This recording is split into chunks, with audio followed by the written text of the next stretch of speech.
Morning students, आज हम अनुच्छेद लेखन करने जा रहे हैं। वैसे तो ये विषय आप जो है वो सेकंड क्लास से ही कर रहे हैं, लेकिन फिर भी कुछ बातों का ध्यान रखना होता है जो आप कई बार नहीं रखते। इसमें जो है एक ही अनुच्छेद में जो है वो लिखना होता है और ये निबंध से हटकर होता है। निबंध में जैसे भूमिका, विषय वस्तु और उपसहार होता है। इसमें कुछ संकेत बिंदु दिए होते हैं। संकेत बिंदुओं के आधार पर आपने अपने मन के विचार उस विषय पर जो है वो लिखने होते हैं एक ही अनुच्छेद में। तो आज हम करने जा रहे हैं पराधीन सपने हूँ सुख नाही।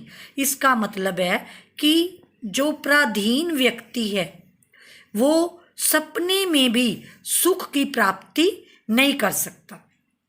तो पहला हमने क्या है, पहले पराधीन का मतलब जो है पर के अधीन। पर मतलब दूसरा, दूसरों के अधीन मतलब हम दूसरों के अधीन हैं। हम स्वतंत्र नहीं हैं, प्रतंत्र हैं कि हम अपनी मर्जी से कुछ भी नहीं कर सकते। जो दूसरे के अधीन है उसको सुख का अनुभव सपने में भी नहीं होता। पराधीन और प्रालंबी, प्रालंबी मतलब दूसरों पर जो है निर्भर करने वाला के लिए सुख बना ही नहीं। पराधीनता एक प्रकार का अभिशाप है। अभिशाप समझते हो ना, कर्स है। मनुष्य तो क्या, पशु पक्षी भी जो है वो पराधीनता की अवस्था में छटपटाने लगते हैं। आपने 7th क्लास में भी ये कविता पढ़ी है जिसमें है कि हम पक्षी उन्मुक्त गगन के। तो उसमें भी पक्षी क्या हैं, सिर्फ हम ही नहीं, पशु पक्षी भी जब दूसरों के अधीन होते हैं ना तो वो सुख का अनुभव नहीं करते। पराधीन हमेशा शोषण की चक्की में पिसता रहता है, अर्थात जिसके अधीन हम होते हैं वो व्यक्ति हमारा शोषण करता रहता है, क्योंकि वो हमारा स्वामी होता है। स्वामी जैसा कहेगा वैसे, चाहे हमारा मन हो चाहे ना हो, हमें वैसा ही करना पड़ेगा। और वो जैसा भी व्यवहार चाहे, चाहे अच्छा चाहे चाहे बुरा चाहे, वो हमारे से कर सकता है।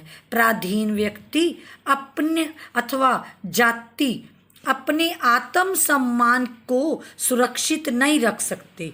भी मतलब जो भी पराधीन व्यक्ति है, चाहे समाज है चाहे कोई देश है किसी के अधीन, उसका अपना आत्म सम्मान, सेल्फ रिस्पेक्ट वो जो है वो सुरक्षित नहीं रह सकती। किसी भी व्यक्ति, जाति अथवा देश की पराधीनता की कहानी दुख व पीड़ा की कहानी है। जैसे जब हम जो है अंग्रेजों के अधीन थे तब हमारी कहानी कितनी कुर्बानियां देकर हमने अपनी आज़ादी को प्राप्त किया। अंग्रेज हमसे कितना बुरा व्यवहार करते थे। स्वतंत्र व्यक्ति दरिद्रता एवं अभाव में ही जिस सुख को अनुभव कर सकता है, पराधीन व्यक्ति उस सुख की कल्पना भी नहीं कर सकता।